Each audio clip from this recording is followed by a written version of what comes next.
আলহামদুলিল্লাহি ওয়া কাফা ওয়া সালামুন আলা ইবাদিহিল্লাযীনা ইসতাফা আম্মা বা'দ ক্বালা আন-নাবিয়্যু সাল্লাল্লাহু তাআলা আলাইহি ওয়া সাল্লাম আর-রাহিমুনা ইয়ারহামুহুমুর রাহমান ইরহামু মান ফিল আরদ ইয়ারহামুকুম মান ফিস সামা আও কামা ক্বালা আন-নাবিয়্যু সাল্লাল্লাহু তাআলা আলাইহি ওয়াসাল্লাম। আল্লাহুম্মা সাল্লি আলা সাইয়্যিদিনা ওয়া মাওলানা মুহাম্মদ ওয়া আলা আলি সাইয়্যিদিনা ওয়া মাওলানা মুহাম্মদ ওয়া বারিক ওয়া সাল্লিম। আজকে ঈদের দিন, এরপরে আবার জুমারও দিন। নেয়ামতের উপর নেয়ামত, অনেক বড় নেয়ামত। এক একটা জুমা, এক একটা ঈদ। বান্দার খুশিতে আল্লাহ পাকও খুশি হন। বান্দা যখন খুশি থাকে, সুখে থাকে, তখন আল্লাহ পাকও খুশি থাকেন। আল্লাহ চান যে আমার বান্দারা সুখে থাকুক, শান্তিতে থাকুক। বান্দার সুখের জন্য, শান্তির জন্য এমন কিছু নাই যে তিনি করেন নাই, এমন কিছু নাই। পানির থেকে সব কিছু সৃষ্টি। মানুষের মুহূর্তে মুহূর্তে পানির প্রয়োজন হয়। আল্লাহ পাকের কুদরত, আল্লাহ পাক এই পরিমাণ পানি দিয়ে রেখেছেন। এক তো সমুদ্র, এরপরে নদী, এরপরে খাল, বিল, জলাশয়, পুকুর। সারা পৃথিবীর মধ্যেই সমুদ্র এবং নদীগুলো আঁকাবাঁকা। এরপরে বৃষ্টির মাধ্যমে পানি হয়। মানুষ বৃষ্টির অপেক্ষা করে, বৃষ্টি হয়, পৃথিবী দুনিয়া শীতল হয়ে যায়। এবং আল্লাহ পাকের কুদরত যে নলকূপ স্থাপন করলেও পানি পাওয়া যায়, আমাদের নিচেও পানি।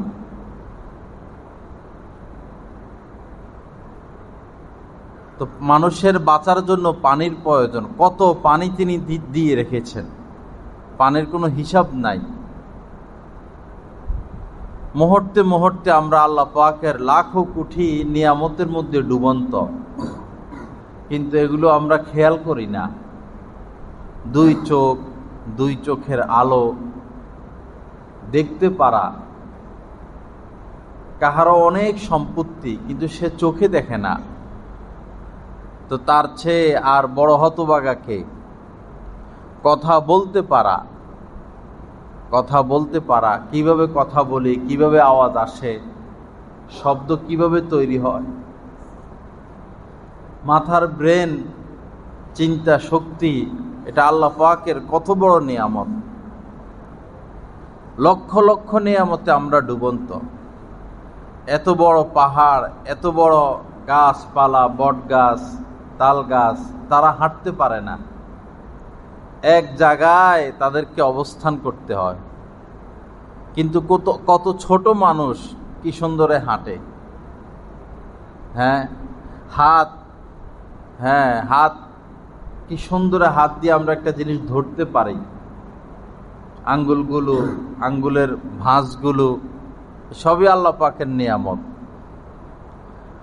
এজন্য যে নিজেকে চিনেছে সে আল্লাহকে চিনেছে, যে নিজেকে চিনেছে সে আল্লাহকেও চিনেছে। আমরা আসলে নিজেকেই চিনতে পারি নাই, হতভাগা আমরা। তো যত নিয়ামত, আল্লাহ পাক বলেছেন লা ইন শাকারতুম লা আযীদান্নাকুম। এই নিয়ামত পেয়ে যদি তোমরা শুকরিয়া আদায় করো, আল্লাহ তোমার, সব তোমার, তা আল্লাহ পাক বলেছেন নিয়ামত তিনি বাড়াইতেই থাকবেন, নিয়ামত বাড়াইতেই থাকবেন। সুস্থতা কত বড় নিয়ামত। সুস্থ থাকা, সুস্থতা আজিমুস শান এক নিয়ামত। বর্তমান আজকে যারা অসুস্থ, কত মানুষ হাসপাতালে, কত মানুষের মুখে অক্সিজেন দিয়ে রাখা হয়েছে, কত মানুষ মৃত্যু যন্ত্রণা ভুগতেছেন, কত মানুষ জ্বরে আক্রান্ত, মসজিদে আসতে পারে নাই। যারা সুস্থ তারা আসতে পারলো, কত বড় নেয়ামত। আল্লাহ পাক জাল্লা জালালু আজীবন আল্লাহ পাকের প্রতি কৃতজ্ঞ থাকার তৌফিক দান করেন। এজন্য মাঝে মধ্যেই বলা আলহামদুলিল্লাহ, শুকর আদায় করা। যে কোনো নিয়ামত পেয়ে, সন্তান, যার একটা সন্তান নাই সে বুঝে সন্তানের কষ্ট কি। বাচ্চারা যখন হাঁটা শিখে, মা বাপ ঘুরে ফিরে তাদের দিকে তাকায়। যখন হাঁটা শিখে একটু বড় হয় তখন মায়া আরো বাড়ে, হাঁটে, এটা দেখেও মা বাপ আনন্দিত হয়, সুখ পায়। বাচ্চা যখন খায়, মা বাবা খেয়ে এত খুশি হয় না সন্তান খেলে যতটা খুশি হয়। শুয়ে রয়েছে, এখনো সন্তানের দিকে তাকাইয়া তারা সুখ পায়, শান্তি পায়। তো সন্তান কত বড় নিয়ামত। যার নাই তো তার নাই, যার আছে তার তো উচিত যে আল্লাহ এই সন্তান আপনার দান, আপনার মেহেরবানি। তো বলতে চাচ্ছিলাম, যেই দিকেই নজর যাবে, মুখে আলহামদুলিল্লাহ সবসময় তো হয়তো বলা সম্ভব হবে না, অন্তত দিলে দিলে এটা স্মরণ করা, আল্লাহ এটা আপনি দিয়েছেন। ভাত খাইতে বসলাম, একবারে টাটকা ভাজা ইলিশ মাছ, একবারে পর্দার টাটকা ভাজা ইলিশ মাছ দিয়া কি গ্রান আর কি স্বাদ। খাইতে বসে তো আল্লাহকে ভুলা যাবে না, অন্তত দিলে দিলে হলো বলা, আল্লাহ তোমার নিয়ামত খাচ্ছি, তুমি খাওয়াইতেছ, তোমার শুকর। আমাকেও খাওয়াইও, আমার পরিবার বর্গকেও খাওয়াইও। বা মাঝে মধ্যে একটু আওয়াজ দিয়ে বলা আলহামদুলিল্লাহ, আল্লাহ তোমার নিয়ামত। আল্লাহ পাক জাল্লা জালালু আমাদেরকে তৌফিক দান করেন, নিয়ামতের কদর করার তৌফিক দান করেন।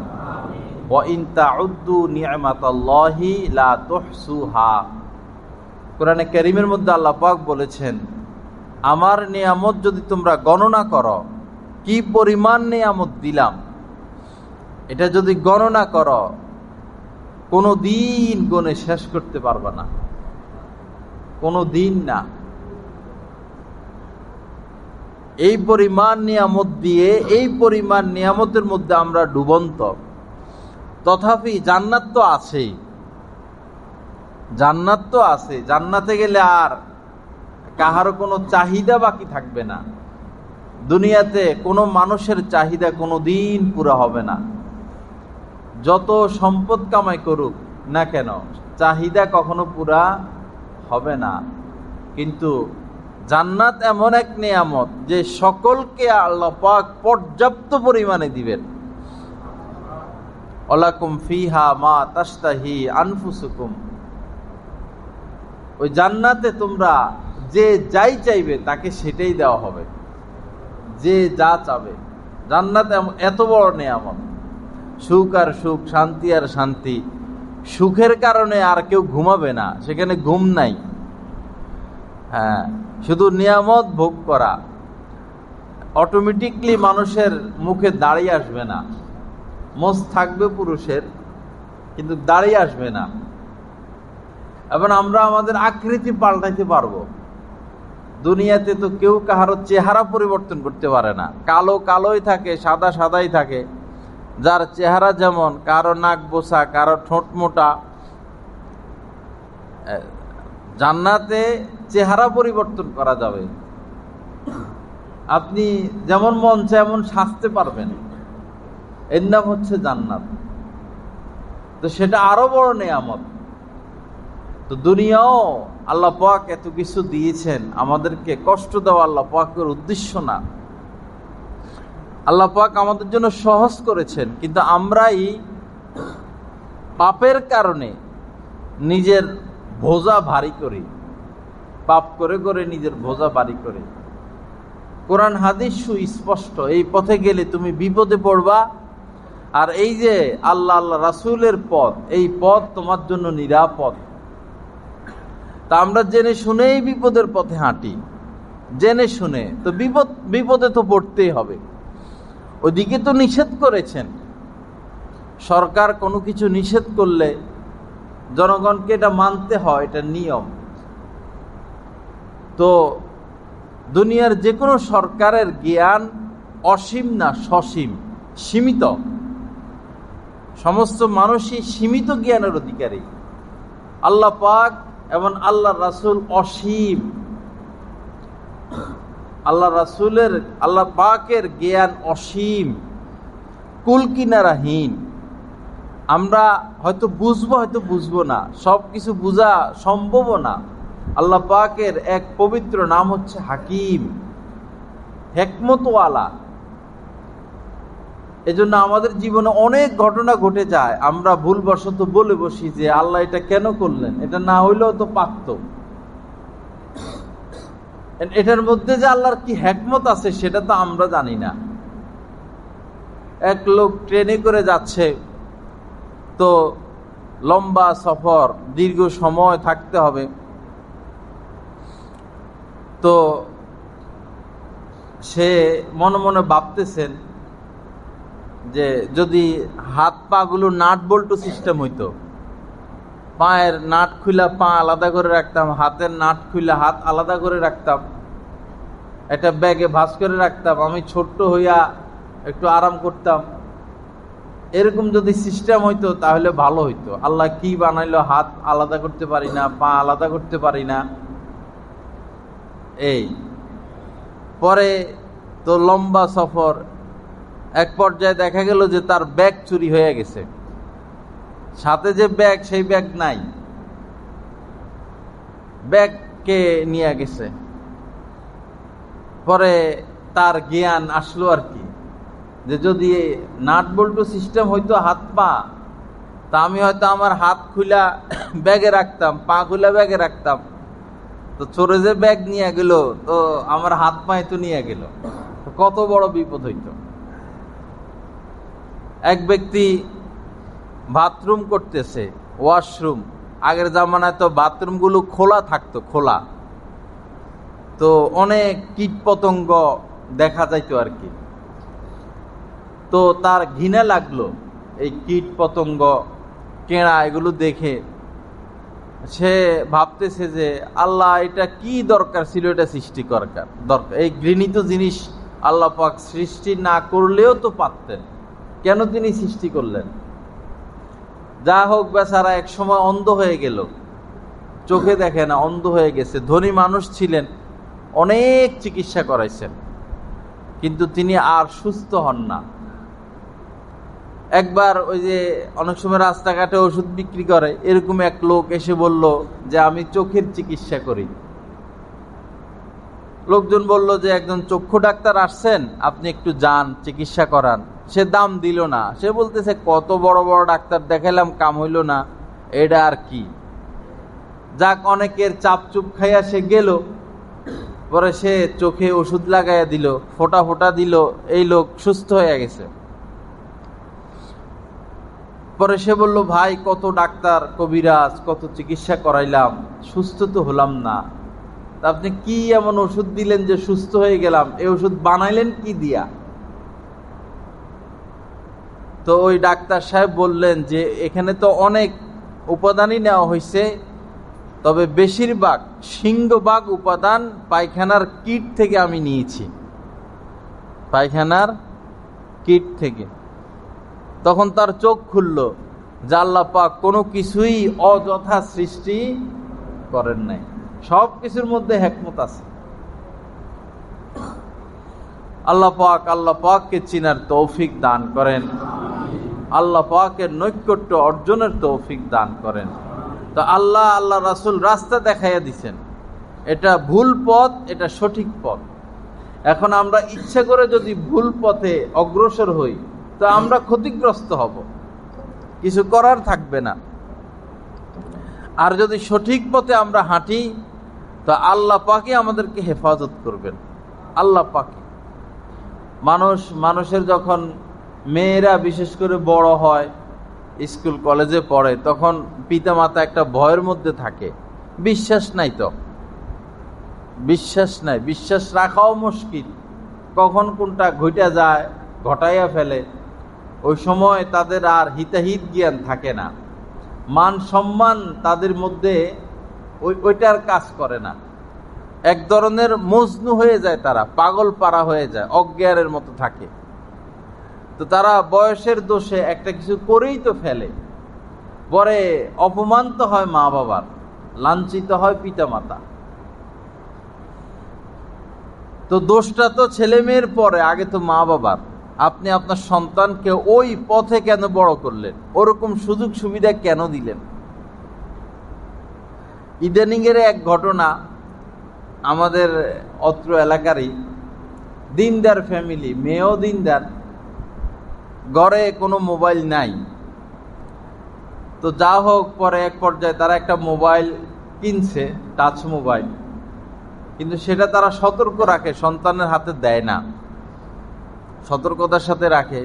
রাত্রে ঘুমানোর সময় বালিশের নিচে রাইখা ঘুমায়। তো মেয়ে খুব চালু, মা বাপ যখন বেশি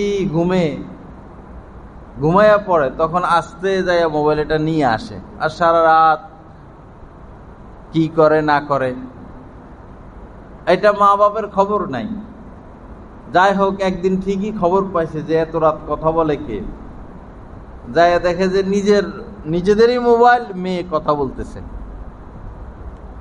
জানাজানি হওয়ার পরে এখন মেয়ে অসুস্থ, মেয়ে ওই ছেলে ছাড়া, ওই ছেলে ব্যতীত সে বাঁচবে না, ভাত খায় না, পানি খায় না, ঘুমায় না, পড়ালেখা করে না। এমন সিরিয়াস অবস্থা যে মা বাপও এখন নিরুপায়, মা বাপ নিরুপায়। বহু খবর এমন আসে যে মোবাইল কেড়ে নিল, মেয়ে আত্মহত্যা করে বসছে, ছেলে আত্মহত্যা করে বসছে। শুরুতেই যদি বাধা প্রদান করা না হয়, শুরুতেই, পরে ইট যখন শক্ত হয়ে যায়, তখন এই ইট দিয়ে আর কিছু হবে না, এটা সারা জীবন ইটই থাকবে। কিন্তু প্রথমে তো সে কাদামাটি ছিল, আপনি ইচ্ছা করলে এই কাদামাটি দিয়া প্লেট বানাইতে পারতেন, পুতুল বানাইতে পারতেন, খেলনার জিনিস বানাইতে পারতেন। আপনি ইট বানাইছেন, ভালো কথা, এখন সেটা ইট হয়ে গেছে।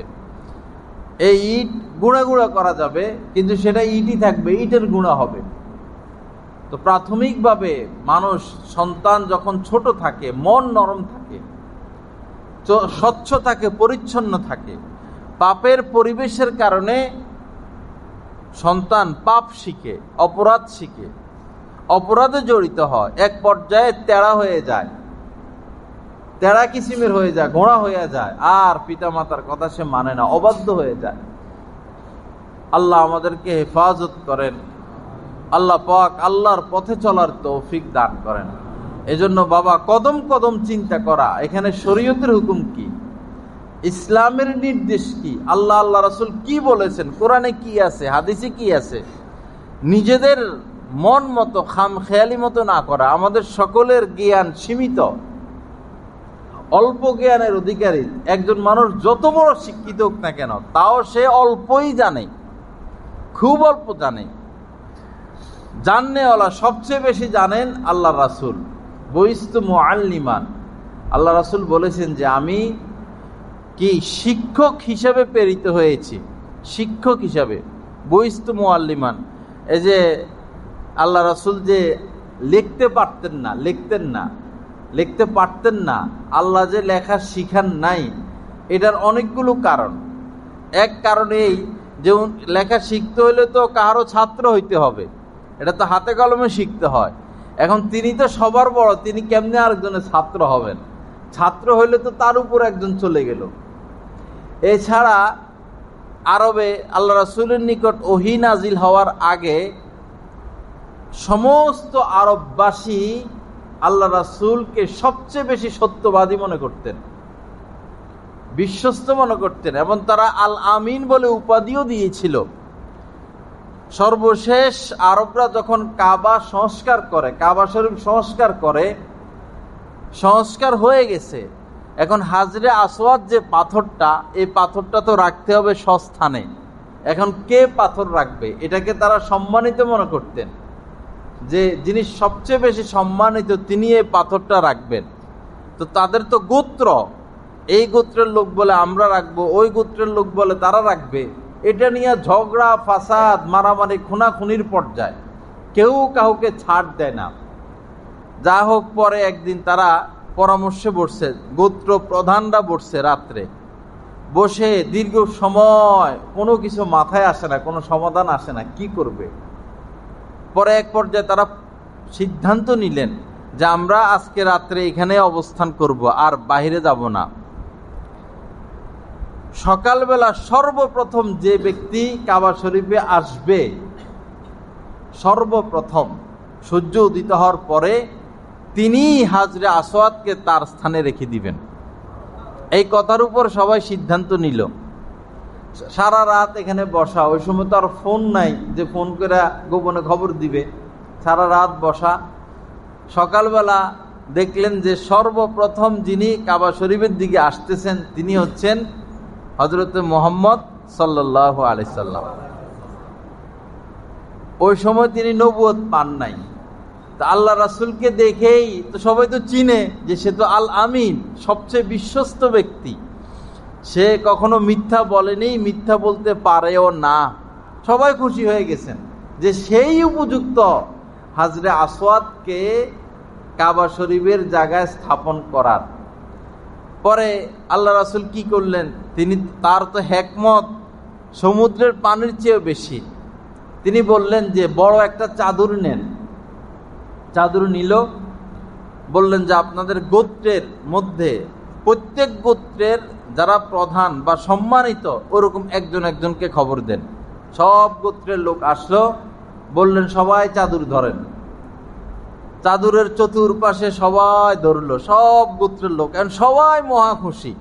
এতক্ষণ তো ঝগড়া, বললেন সবাই একসাথে উঠান। সবাই একসাথে উঠাইলো, কাবার দিকে নিয়ে আসতেছে। যখন ওই স্থানে আসলো, আল্লাহ রাসূল হাতে ধইরা ওই হাজরে আসওয়াদটা ওইখানে স্থাপন করে দিলেন। মানে তিনি বিশ্বস্ত ছিলেন।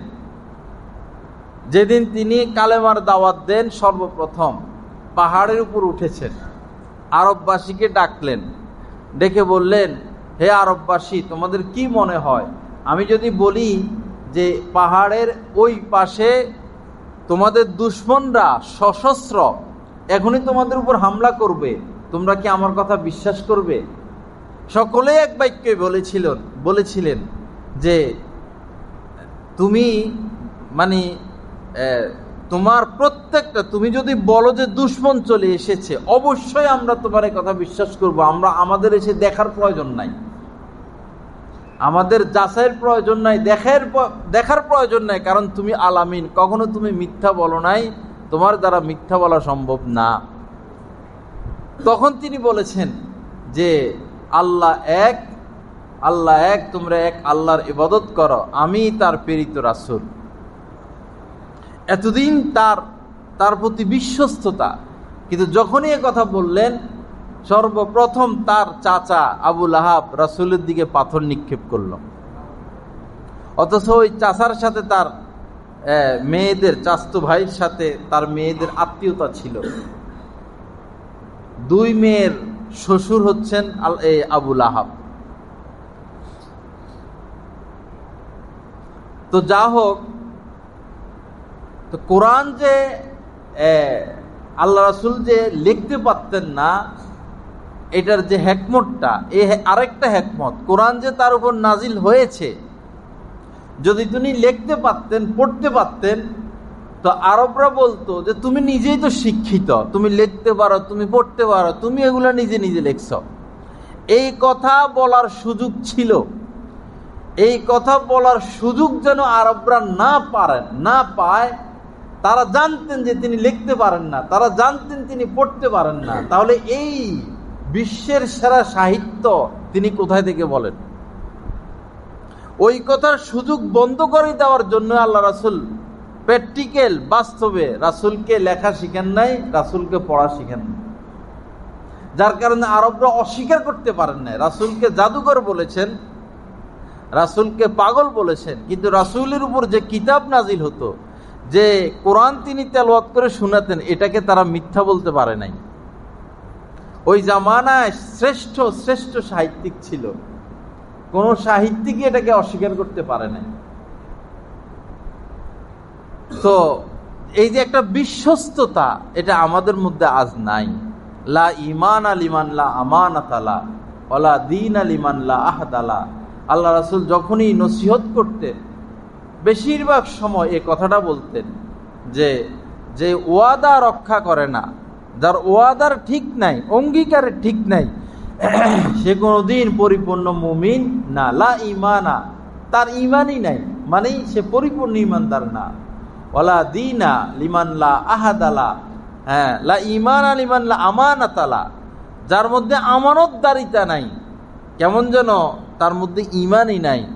ওয়ালা দীনা লিমান লা আহাদা লা, আর যে ওয়াদা রক্ষা করে না, কেমন যেন তার দ্বীনদারিই নাই, তার মধ্যে দ্বীনদারি নাই। বর্তমানে সবচেয়ে বেশি নষ্ট হচ্ছে আমানত, আমানতের খেয়ানত সবচেয়ে বেশি নষ্ট হচ্ছে। মা তার সন্তানের প্রতি যে আমানত, সেটা নষ্ট করতেছে, পিতা সন্তানের আমানত নষ্ট করতেছে, স্বামী স্ত্রীর, স্ত্রী স্বামীর আমানত নষ্ট করে, স্বামী স্ত্রীর গোপন বিষয় অন্যের কাছে প্রকাশ করা নিষেধ। যত প্রিয় বন্ধু হোক, যত আপন বন্ধু হোক, না স্ত্রী না স্বামী, স্বামী স্ত্রীর গোপন বিষয় স্বামী স্ত্রীর মধ্যেই গোপন রাখতে হবে। এমনকি আমার স্ত্রী সুন্দর, এই বিষয়টাও বন্ধু বান্ধবদেরকে না বলা, তাদের লোভ লাগতে পারে।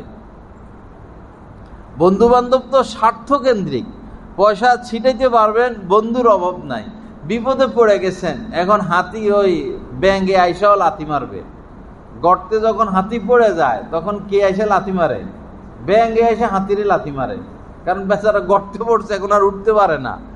যত আপন বন্ধু জান দিয়ে দিবে, জীবন দিয়ে দিবে, পকেটটা খালি হোক না, আপনি বিপদে পড়েন না, তখন দেখেন বাস্তবে বন্ধু কে। সব বুয়া। আমাদের ভালো ব্যবহার আমাদের বন্ধু বান্ধব পায়, আব্বা আম্মা পায় না। এটা কিয়ামতের আলামত। কিয়ামতের একটা আলামত হলো ভালো আচার, ভালো ব্যবহার পাবে বন্ধু বান্ধব, পিতা সন্তানের থেকে ভালো ব্যবহার পাবে না। মনোমালিন্য, এটা সেটা। আল্লাহ আমাদেরকে হেফাজত করেন। কিয়ামতের আরেক আলামত হলো সময় দ্রুত পার হয়ে যাওয়া। দিন শেষ হবে সপ্তাহের মতো, সপ্তাহ শেষ হবে মাসের মতো, মাস শেষ হবে বছরের মতো। এই যে রমজান 1 মাস গেল, 1 মাসের মতো মনে হয়েছে? মনে হয় দ্রুত কয়েক ঘন্টার মধ্যে রমজান মাস শেষ, না শুরু হলো না শেষ হলো। এটা বড় আলামত কিয়ামতের। আল্লাহ কার দিকে তাকাইয়া এই পৃথিবী ধরে রাখবেন, এই নিয়ামত ধরে রাখবেন? কার দিকে তাকাইয়া? আমরা তো মানুষের কাতারে পড়ি না, আসলে আমরা মানুষের কাতারে পড়ি না। আমাদের আচার ব্যবহার, লেনদেন, কথাবার্তা, পশুত্ব দিন দিন প্রকাশ পাচ্ছে। পশুত্ব প্রকাশ পাচ্ছে। বড়রা ছোটদের উপর জুলুম করেই যাচ্ছে, জুলুম আরো বাড়তেই থাকবে। জোর যার মুল্লুক তার, পরিবেশ পরিস্থিতি এমন হয়ে যাবে। আল্লাহ আমাদেরকে হেফাজত করেন। তো যাই হোক বাবা, শুরু থেকে যে কথাগুলো বলতেছিলাম, যে নিয়ামতের কদর করা। এই যে আমরা সুস্থ, ব্রেন কাজ করে, যদি পাগল হয়ে গেলাম, পাগল হইতে কতক্ষণ? তা আমাদের এই ব্রেন যে আল্লাহ দিলেন, ব্রেন খাটাইয়া কি করি সারাদিন? ব্রেনকে কোন কাজে লাগাই? ব্রেন দিয়ে তো আল্লাহকে চিনতে হবে, ব্রেন খাটাইয়া তো আল্লাহকে চিনতে হবে, যে কোথায় থেকে বৃষ্টি হয়, কেমনে রংধনু হয়, দিনের বেলা তারকা নাই, রাতের বেলা তারকা, সূর্যের এত প্রখরতা, চন্দ্রের এত স্নিগ্ধতা, এই যে নিয়ামত, কোথায় থেকে বাতাস আসে, শীতকাল কি শীত, গরমকাল কি গরম, এসি লাগানোর পরেও তো অনেক সময় রুম ঠান্ডা হয় না। আর শীতকালে আমরা কম্বল গায়ে দিই, শীতকালে কম্বল গায়ে দিই, হাতে মোজা, পায়ে মোজা, এরপরেও তো শীত। কোন এসি আল্লাহ পাক লাগাইলেন? কোথায় এসি ফিট হইল? কোথায় থেকে ঠান্ডা আসতেছে? কোথায় থেকে বৃষ্টি আসতেছে? কে পরিচালনা করেন? একজন যদি পরিচালক না হতেন, তাহলে পৃথিবী এত সুশৃঙ্খল ভাবে পরিচালিত হতো না। অবশ্যই একজন পরিচালনা করেন। পৃথিবীর যে অবস্থান, যে কক্ষপথে পৃথিবী রয়েছে, যদি সে সূর্যের দিকে একটু অগ্রসর হয় পৃথিবী জ্বলে যাবে, আবার সূর্যের দূরত্বের চেয়ে একটু যদি দূরে সরে পৃথিবী বরফ হয়ে যাবে। এমন অবস্থায় আমরা আছি। পৃথিবী তো ছোট, এক এক তারকা কত বড়, এগুলো সব ঝুলতেছে মাথার উপর। কেমনে ঝুলে? একটা ছাদ আমরা ঝুলে রাখতে পারি না, কতগুলো ফিলার লাগাই রাখছে। হ্যাঁ, চন্দ্র ঝুলতেছে, সূর্য ঝুলতেছে, তারকারাজি ঝুলতেছে, আকাশ ফের আকাশ ফের আকাশ, সাত আসমান সাত জমিন, কত কিছু, কত নেয়ামত। এই যে ব্রেন দিলেন, এত বড় মাথা, যার মাথা বড় তার ব্রেনও বেশি। জ্ঞানী মানুষদের দেখবেন মাথা বড়, কপাল বড়। যাদের কপাল বড়, একটু একটু ভাঁজ পড়া আর মাথা বড়, এদের মাথায় আছে কিছু, বুঝতে হবে। বড় ডাক্তার, যারা সার্জন, অধ্যাপক, দেখবেন মাথা বড়। বড় ইঞ্জিনিয়ার, মাথা বড়। বড় আলেম, দেখবেন মাথা বড়, আছে কিছু ভিতরে। বুঝে আসে নাই কথা? এই ব্রেন যে আল্লাহ পাক দিলেন আল্লাহকে চিনার জন্য, আল্লাহকে পাওয়ার জন্য। সারাদিন ধান্দার ধান্দা, ধান্দার ধান্দা, ধান্দা করে তো আমরা অসুস্থ হয়ে যাচ্ছি। একজন আলেমের সোহবতে যাওয়ার সুযোগ হয় না, দিনী মজলিসে যাওয়ার সুযোগ হয় না, দিন শিখার সুযোগ হয় না, কোরআন শিখার সুযোগ হয় না। লকডাউন কত বড় সুযোগ ছিল কোরআনটা শিখে ফেলা, শিখলাম তো না। কিছু কোরআনের আয়াত আমাদের মুখস্থ থাকা উচিত, কিছু হাদিস মুখস্থ থাকা উচিত।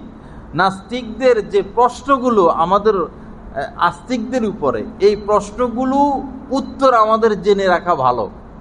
তাদের প্রশ্ন কিন্তু কমন, ইসলাম সম্পর্কে যে প্রশ্নগুলো, এগুলো কমন। অল্প কিছু প্রশ্ন নিয়েই তারা বারবার ঝামেলা করে। এই প্রশ্নগুলোর উত্তর আমাদের জেনে রাখা ভালো। এখন অ্যাপও বাইর হয়েছে, এরকম অ্যাপ, যে অ্যাপের মধ্যে নাস্তিকদের উত্তর দেওয়া হয়। নাস্তিকদের প্রশ্নগুলোর উত্তর অ্যাপও আছে, আপনি খুঁজলে পাবেন। যেহেতু আমরা মুসলমান, বেঁচে থাকতে হবে, কিছু জ্ঞান ইসলাম সম্পর্কে আমাদের জেনে রাখা উচিত, যেন জবাব দিতে পারি আমরা। আল্লাহ পাক আমাদেরকে তৌফিক দান করেন। তো কথা শেষের দিকে, আজকে ঈদের দিন আমরা পরস্পর বিভেদ ভুলে যাই, দ্বন্দ্ব ভুলে যাই, সম্প্রীতি কায়েম করি। মাকে যদি কষ্ট দিয়ে থাকি, যাইয়া পায়ে পড়ব, মায়ের পায়ে পড়ব। মায়ের পা ধরে কান্নাকাটি করার দ্বারা আপনার সম্মান কমবে না। যাইয়া ঠাস করে পায়ে পড়ে যাবেন, যাইয়া বাপের পায়ে পড়ে যাবেন, মাপ চাইবেন। কান্না আসুক বা না আসুক, পা ছাড়বেন না, আমাকে মাফ করে দাও, বহুত কষ্ট দিছি। দাদা আছে, দাদি আছে, বড় চাচা আছে, জ্যাঠা আছে। চাচাকে বলা হয়েছে, আল্লাহ রাসূল বলেছেন বাপের মতো। চাচা বাপের মতো। চাচা মাচা আমরা মানি না, চাচাকেও কষ্ট দেওয়া যাবে না। চাচার পায়ে পড়ে যাবেন, দোয়া আসবে, এটার নাম জিন্দিগি। কাউকে কষ্ট না দেওয়া। কোনো ছোট ভাইকে কষ্ট দেওয়া হলো, বড় ভাইকে কষ্ট দেওয়া হলো, হাত ধরলেন যে ভাই তোমারে কষ্ট দিছি, আমাকে মাফ করে দাও। গতকাল এক কর্মচারী বেচারা, কোথায় যেন বাড়ি, এক জুতার ফ্যাক্টরিওয়ালা তাকে 25,000 টাকা বেতন দিয়ে আনছেন, এখন আর বেতন দেয় না। বোনাস দিবে বলছেন, বাৎসরিক শেষে বোনাসও দেয় না। হায় রে বেচারার কান্না ফোন দিয়া। দেয় না, আমি কি করব, আমি কি বিচার করতে যাবো? তো গরিব মানুষ সারা বছর কাজ করছে, আপনি তার টাকাটা দিবেন না? তার ঈদ নাই, মা বাবা নাই। তো এরকম জুলুম না করা। আল্লাহ পাক জালেমদেরকে ছাড় দেন, কিন্তু ছেড়ে দেন না। ছাড় দিবেন তিনি, সুযোগ দিবেন তিনি, আর যখন ধরবেন তো ধরবেনই, আর সুযোগ নাই। তওবা করার আর সুযোগ নাই। ফেরাউন তো তওবা করতে চাইছে, কালেমা পড়ছেও, কিন্তু ওই সময়ের কালেমা তো আর গ্রহণ করা হবে না। ওই সময় হালাতে গড়গড়া মৃত্যুর চিহ্ন প্রকাশ পাইয়া গেছে। সবার সাথে স্বচ্ছ সম্পর্ক। পৃথিবীতে একজন মানুষও যেন আপনার চিনা জানা এমন না থাকে যে তার সাথে আমার সমস্যা চলতেছে, মাপ চেয়ে নিবেন। 3 দিনের বেশি কোনো মুসলমানের সাথে কথা বন্ধ রাখা যাবে না, তাহলে কবিরা গুনাহ লেখা হইতে থাকবে আপনার আমলনামায়। এটা গুনাহে কবিরা। 3 দিনের বেশি কথা বন্ধ রাখা যাবে না। সমস্যা হয়েছে, আপনি মেনে নেন, ক্ষতি মেনে নেন। ক্ষতি মেনে নেওয়ার মধ্যে কল্যাণ বেশি। এই যে হুদায়বিয়ার সন্ধি হয়েছিল না আল্লাহ রাসূলের সাথে, রাসূল গেছেন সন্ধি তাওয়াফ করতে মক্কার কাছাকাছি হুদায়বিয়া একটা স্থান, ওই স্থান পর্যন্ত গেছেন। এখন আর তারা আল্লাহ রাসূলকে তাওয়াফ করতে দিবে না। যুদ্ধের প্রস্তুতি, পরে সন্ধি হয়েছে, সমস্ত সন্ধির শর্তগুলো মক্কার মূর্তি পূজকদের পক্ষে। আল্লাহ রাসূল সব মানে কোন সাহাবী মানতে রাজি নেই, সন্ধি সব তাদের পক্ষে। কেমন যে এই বছর তাওয়াফ তাওয়াফ না করে ফিরে যেতে হবে, ওমরা না করে ফিরে যেতে হবে। মদিনার থেকে যদি কেউ মক্কায় আসে আমরা তাকে ফিরিয়ে দিব না, মক্কার থেকে কেউ যদি মদিনা যায় তাকে আপনারা ফিরিয়ে দিতে হবে। এরকম সব উল্টাপাল্টা সন্ধির চুক্তি, সব তাদের পক্ষের। কিন্তু আল্লাহ রাসূল যেন গেঞ্জাম না হয়, যুদ্ধ না হয়, সব মেনে নিছেন, সব মেনে নিছেন। এই যে মেনে নিছেন, এই মানাটাই কল্যাণ হয়ে গেছে ইসলামের জন্য। এই মানাটাই এরকমই হয়েছে। মক্কা থেকে ইসলাম ধর্ম গ্রহণ করে মদিনা থেকে কেউ মক্কা চলে গেছে, মদিনায় রাসূল থাকতেন, মক্কা চলে গেছে, বস তারা তাকে ফিরিয়ে দিবে না। আল্লাহ রাসূল মানে গেছেন। মক্কা থেকে অনেকে চুরি করে লুকায়া মদিনা গেছেন, ইসলাম ধর্ম গ্রহণ করছেন। কাফেররা যায় উপস্থিত মদিনায় যে আমাদের লোক চুক্তি অনুযায়ী দিয়ে দিতে হবে, ঠিক আছে নিয়ে যান। কাঁদতেছেন যে আমাকে নিয়ে মেরে ফেলবে, আমাকে ঘরে আটকায় রাখবে, আমার উপর জুলুম করবে। আল্লাহ রাসূল শুনতেছেন সব, কিন্তু চুক্তির বাহিরে তো তিনি কোনো কথা বলবেন না, কাঁদতেছেন। যাই হোক, এভাবে যারাই মুসলমান হয়ে আসতো তারা এসে নিয়ে যেত। পরে হইল কি, এক খুব শক্তিশালী সাহাবী, নাম স্মরণ আসতেছে না, তিনি মদিনায় এসে ইসলাম ধর্ম গ্রহণ করছেন। তো তারা মক্কা থেকে এসে তাকে নিয়ে যাচ্ছেন। পরে পথের মধ্যখানে যাওয়ার পরে তিনি খাতির লাগাইছেন তাদের সাথে, খাতির লাগাইছেন, তোমার তলোয়ারটা তো অনেক সুন্দর, আগ থেকে খাতির লাগাইতেছেন, মানে আস্থা জন্ম নিছেন। পরে এক পর্যায়ে তো দেখি একটু তলোয়ারটা, ওজনটা দেখি, সৌন্দর্যতা দেখি, তো তলোয়ার, এরা তো কাফের না মূর্তি পূজক, আর এরে নিয়ে তারা মারবে। তো তলোয়ারটা যখন তার হাতে আসছে, ধমাধম যে কয়টা ছিল সব ফালাইয়া দিছে, মুহূর্তে ধমাধম সব ফালাইয়া দিছে। কিছু ভাগছে, কিছু পলাইছে। পরে এখন সে মক্কায় তো যাইতে পারবে না, চুক্তি অনুযায়ী মদিনাও যাইতে পারবে না, যাবে কই? ওই জায়গায় অবস্থান করতেছেন, ওইখানে থাকেন। পরে এখন এরকম যারা মদিনায় যায়, পরে তাদেরকে ফিরে নেয়, পথে সে হামলা করে, হামলা করে তাদেরকে রাইখা দেয়। এইভাবে এদের সংখ্যা বাড়তে বাড়তে বাড়তে বাড়তে এরা একটা জনগোষ্ঠীর মতো হয়ে গেছে, অনেক। এখন এদের খাইতে টাইতে তো হবে। তো মক্কার কাফেররা ব্যবসা বাণিজ্য করে এখান দিয়ে মাল টাল নিয়ে যায়, এরা এই মাল মুসলমানদের বিপক্ষে খরচ করত। পরে এরা অতর্কিত হামলা করে, কইরা ওই মাল ছিনায় নিয়ে আসে। তো এইভাবে একটা মহাশক্তি হয়ে গেছে এখানে। তো বিস্তারিত তো বলার সময় নাই। তো এইভাবে এই যে চুক্তিগুলো মেনে নিয়েছেন, প্রত্যেকটা চুক্তি ছিল তাদের পক্ষে, কিন্তু রাসূল মেনে নিছেন বড় স্বার্থে। ওই মেনে নেওয়াটাই রাসূলের জন্য কল্যাণকর হয়ে গেছে। তো কেউ যদি আমার সাথে, আমার দোষ নাই, তার দোষ, সব দোষ তার, এখন সমস্যা চলতেছে, আপনি উল্টা মাপ চাইয়া নিবেন।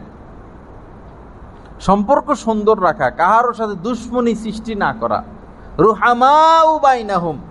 আল্লাহ পাক বলেছেন যে যারা মুমিন মুসলমান তাদের জন্য তোমরা বিগলিত হবা, বিগলিত প্রাণ হবা। অখফিস জানাহাকা লিল মুমিনিন। আল্লাহ পাক বলছেন মুমিন যারা, হে নবী, যারা মুমিন, তাদের সামনে আপনি আপনার ডানাকে বিছিয়ে দেন। মানে খুব সুন্দর ব্যবহার করেন, ভালো আচরণ করেন, হ্যাঁ, সুন্দর সুন্দর আচরণ করেন, ভালো আচরণ করেন, মিলেমিশে থাকেন, নত হয়ে থাকেন। এজন্য ক্ষতি মেনে নেওয়া, কিন্তু ঝগড়া যেন না হয়, ফাসাদ যেন না হয়।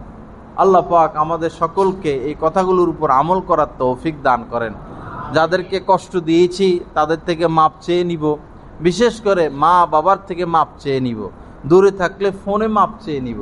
আমি যে আরামে থাকি আমার মা বাপকে এর চাইতে বেশি আরামে রাখার চেষ্টা করব, যদি তারা গ্রহণ করতে চায়। আমরা যে সুখে থাকি ছেলে মেয়েকে নিয়ে, আমার মা বাবাকে এর থেকে বেশি সুখ দেওয়ার চেষ্টা করব। স্ত্রী বাধা দিবে, নারী মানি এরকম, আপনি আপনার মা বাবাকে দিবেন, এটা মহিলারা মানতে পারে না। 80%, 90-95% মহিলা এরকম বর্তমান সময়ে। আপনি গোপনে দিবেন, তাকে দেখাই দিবেন কেন? আপনি গোপনে আপনার মা বাবার খেদমত করবেন,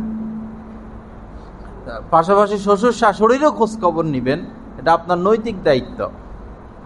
আল্লাহ পাক জাল্লা জালালু আমাদেরকে এই কথাগুলোর উপর আমল করার তৌফিক দান করেন।